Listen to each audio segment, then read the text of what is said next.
Shalom. Hari ini kita akan berbicara tentang kanker serviks. Nah, kanker serviks materinya ada di dalam buku ini. Ini adalah buku yang saya tulis yang berjudul Buku Ajar Kebidanan Onkologi.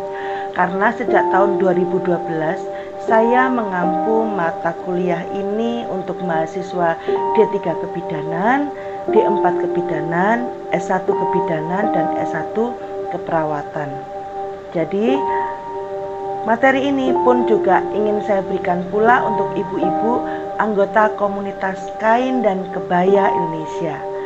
Baik ibu-ibu yang terkasih, kita akan berbicara tentang kanker serviks.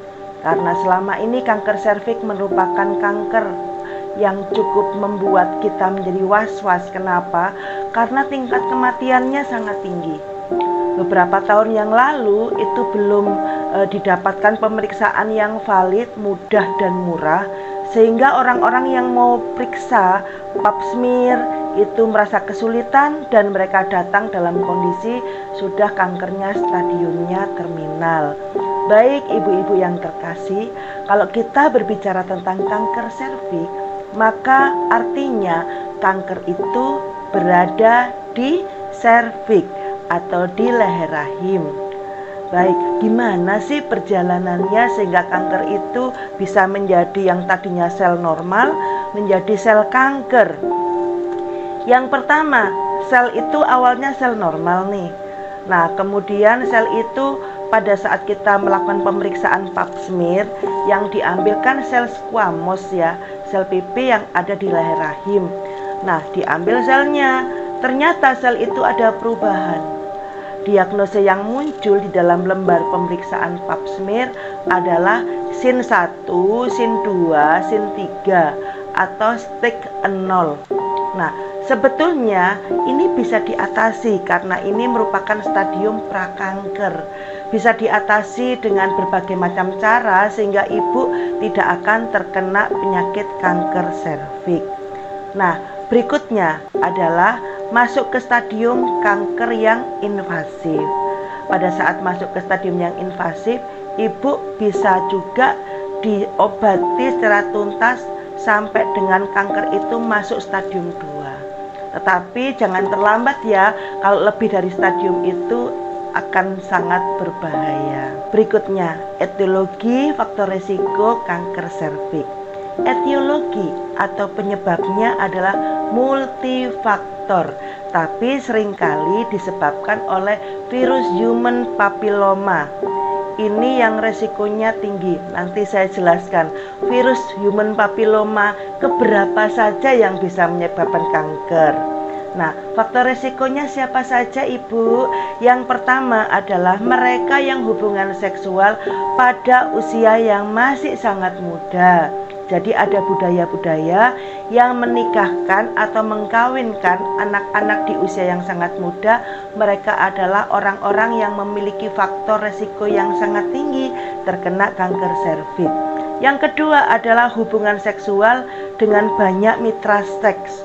Artinya mereka yang bekerja sebagai pekerja seksual atau pekerja seksual komersil ya, PSK, ini adalah mereka yang rawan terkena kanker serviks. Nah, berikutnya adalah mempunyai banyak anak. Makanya di sini peran keluarga berencana yang dicanangkan oleh BKKBN itu sangat membantu supaya kita perempuan tidak terlalu memiliki banyak anak. Karena perempuan kalau dibiarkan punya anak banyak, kita bisa melahirkan hingga 15 sampai 35 anak ibu. Jadi banyak sekali ya, semasa kita masa subur, selama kita daur masa subur seorang wanita bisa punya anak sampai dengan menopause, kita bisa menghasilkan anak sebanyak itu. Nah, kemudian mempunyai riwayat keluarga yang terkena kanker serviks. Berikutnya adalah penyakit hubungan seksual, misalnya trichomonas, CMV, HSV. Kemudian yang terakhir adalah merokok. Selalu merokok adalah masuk dalam penyebab kanker. Kenapa? Jangan lupa yang lalu saya pernah membahas tentang nikotin, di mana nikotin merupakan toksin yang akan merangsang terpicunya kanker di organ tubuh kita yang lemah. Nah, berikutnya, human papillomavirus sebagai penyebab penyakit kanker. Terdapat human papillomavirus yang resiko tinggi dan resikonya rendah. Kita singkat dengan HPV ya. Nah, HPV yang resiko tinggi ini yang bisa menyebabkan kanker. HPV itu banyak sekali. Bahkan kalau kita bilang bisa puluhan.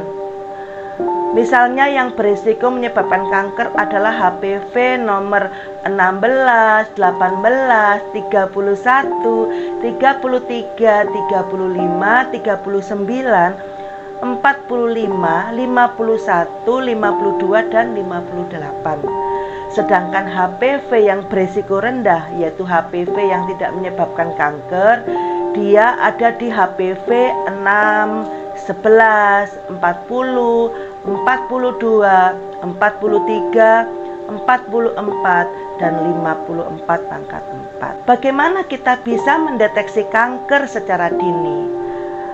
Apa itu deteksi dini, ibu-ibu?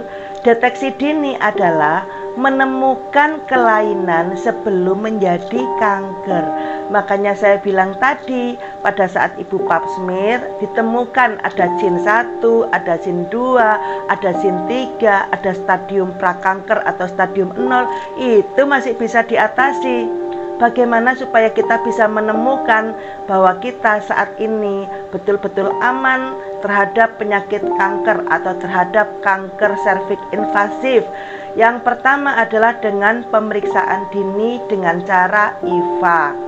Ibu bisa berangkat ke puskesmas, di sana ditangani dengan cara ibu tidur terlentang, kemudian ibu bisa diambil lendirnya dengan dibuka alat kemaluannya dengan spekulum, kemudian diambil lendirnya, diberikan cairan cuka.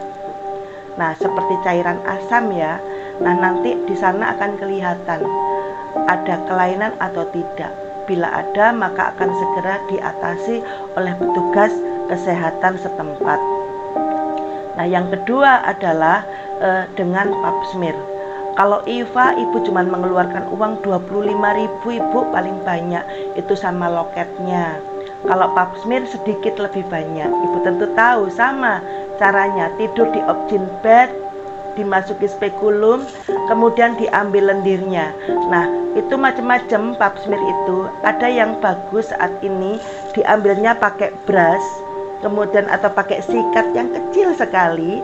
Nanti akan dipisahkan antara lendir, darah, dan sel squamous. Hasilnya sangat akurat. Tentu biayanya pun cukup mahal, sekitar 250.000 sampai 350.000. Namun apabila ibu hanya pakai pap smear yang biasa pun bisa, biayanya sekitar 80 sampai 110.000.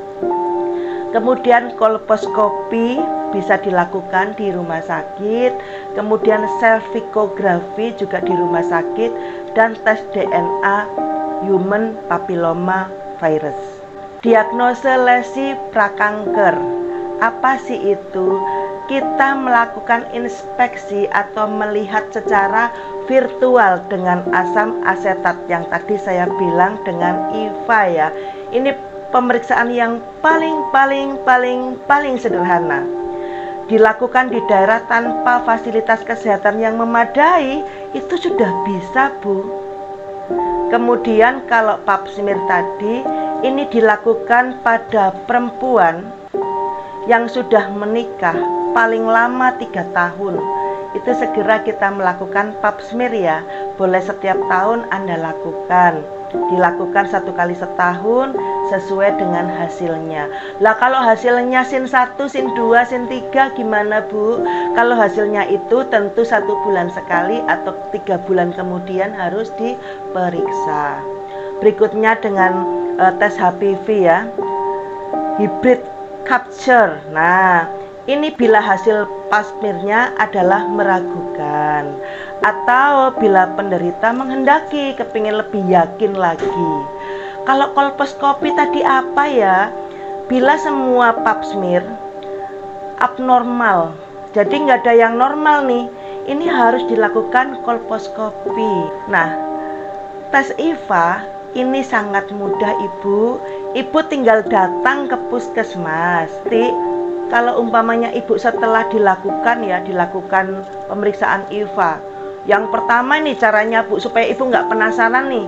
Nah, cara tes IVA adalah Ibu tiduran di objin bed.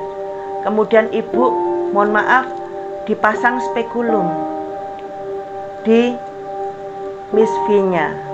Setelah itu serviknya dilihat sama petugas kesehatan, dilihat dan dibersihkan dari lendir.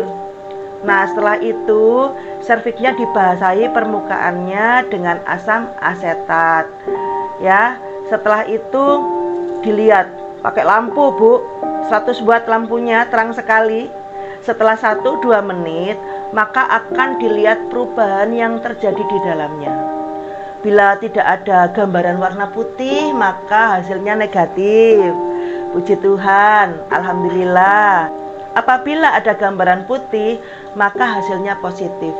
Tapi Ibu jangan terlalu khawatir, karena ini bisa diatasi. Jadi kalau Ibu nantinya nih ya, Ibu IVA-nya positif. Aduh, gimana ya, saya positif nih. Nah, Ibu bisa dikonsulkan ke dokter kandungan untuk dilakukan kolposkopi.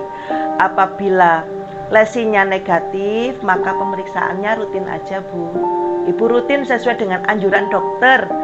Apabila lesinya positif, Ibu bisa dilakukan biopsi untuk mengarah ke patologi anatomi di laboratorium patologi anatomi untuk melihat lebih detail lagi.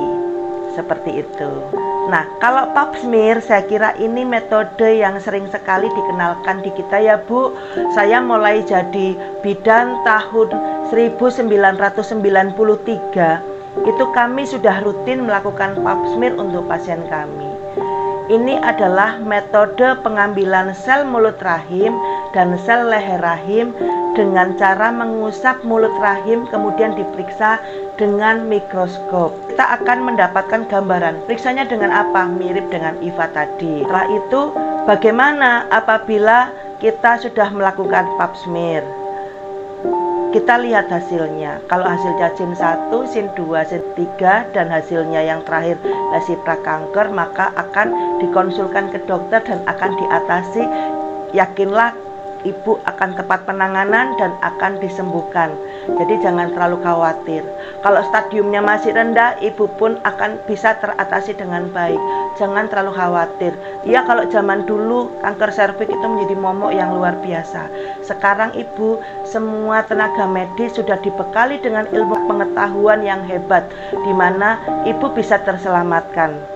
Nah, Ibu, rekomendasi untuk pap smear bagi siapa saja, ini menurut American Cancer Society, dilakukan pada semua wanita yang telah berhubungan seksual dalam 3 tahun pertama setelah mulai hubungan seksual.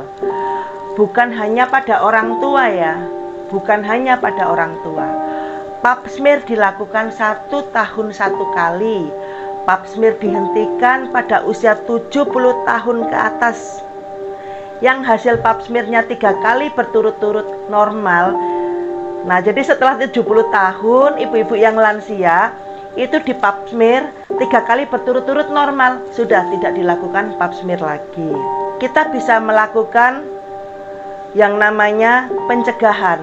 Yang pertama adalah dengan vaksin Ibu, yaitu namanya vaksin human papilloma virus. Jadi bulan pertama Ibu divaksin, bulan kedua divaksin, kemudian yang ketiga itu 6 bulan kemudian. Itu untuk pencegahan kanker serviks. Ini sangat membantu Bu, menurunkan angka kejadian kanker serviks di Indonesia.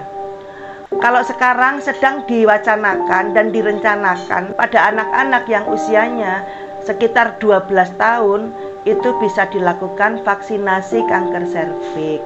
Dan itu saya dengar gratis. Tapi kalau ibu-ibu minta gratis, mungkin belum ibu bisa membayar. Memang sedikit mahal, tapi memang kalau kita kepengen sehat, itu biayanya besar. Kalau tidak, ibu rutin melakukan deteksi dini kanker serviks dengan cara pap smear. Baik, terima kasih atas atensinya.